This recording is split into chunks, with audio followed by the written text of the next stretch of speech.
Change in his country has been slow in coming, but a new era is on the horizon.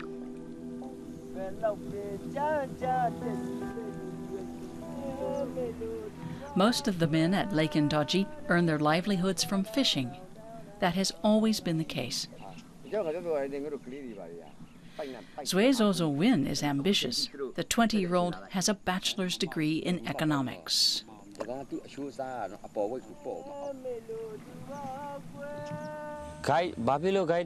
I want to be a tour guide. It's a great job. Tourism could be an economic motor for this region.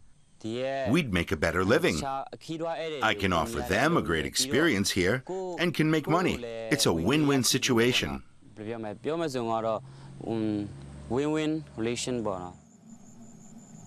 Northern Myanmar is not yet a big tourist draw. It takes an entire day to get here from the capital, and it's a 5-hour drive to the nearest airport. Zui and 10 other locals aim to put their home on the tourism map. They've been learning English for 6 months. How are you today? Yes, I am fine.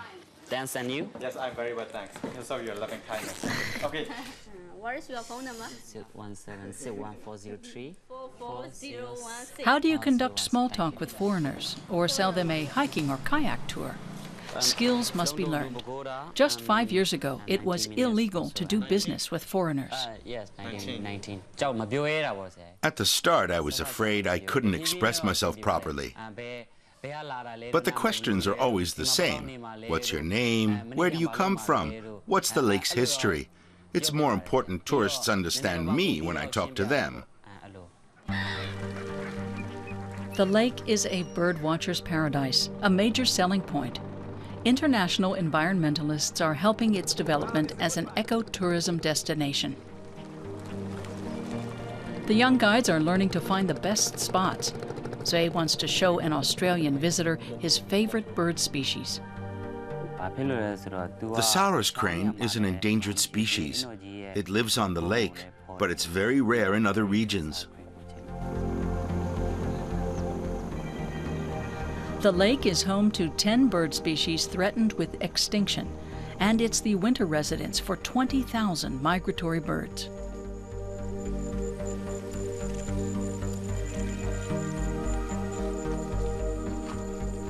For Frank Momberg, Myanmar's fledgling tourism industry is an opportunity. Environmental protection under the jurisdiction of the army was much less effective.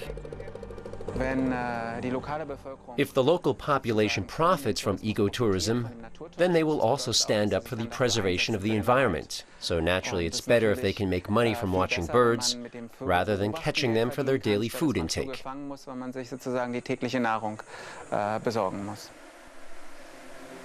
This cow carcass has been placed out to lure the rare, shy, white-rumped vulture. Environmentalists want to determine the size of the bird's population in the area.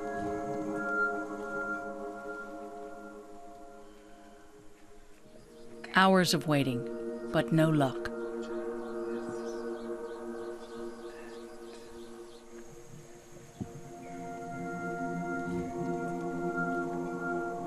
The vultures are endangered around the world because often the carcasses they feed on are contaminated by veterinary drugs.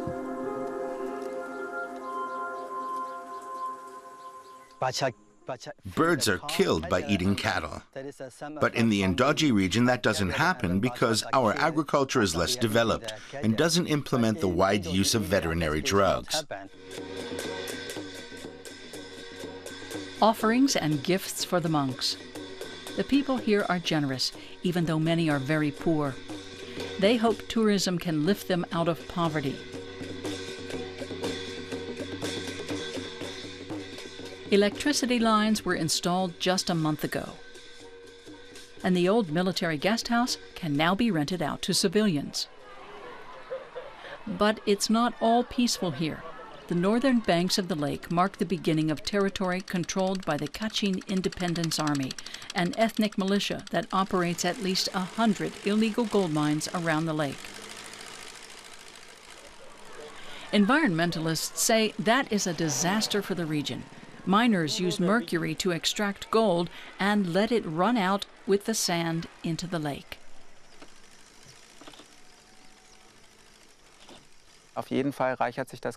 Mercury definitely accumulates in the fish. The fishermen eat the fish themselves and sell it in the surrounding towns. So naturally, the fish poses a health hazard in the mid to long term. If it's not stopped in the next 5 to 10 years, the problem will get worse.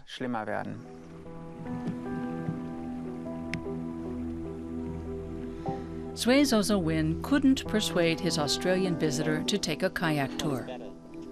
He makes up to $7 a day, about double the income of a farmer. The Shui Mitsu Pagoda is the Buddhist attraction in the middle of the lake. Sui comes here every week. His Buddha is the Tuesday Buddha because he was born on a Tuesday.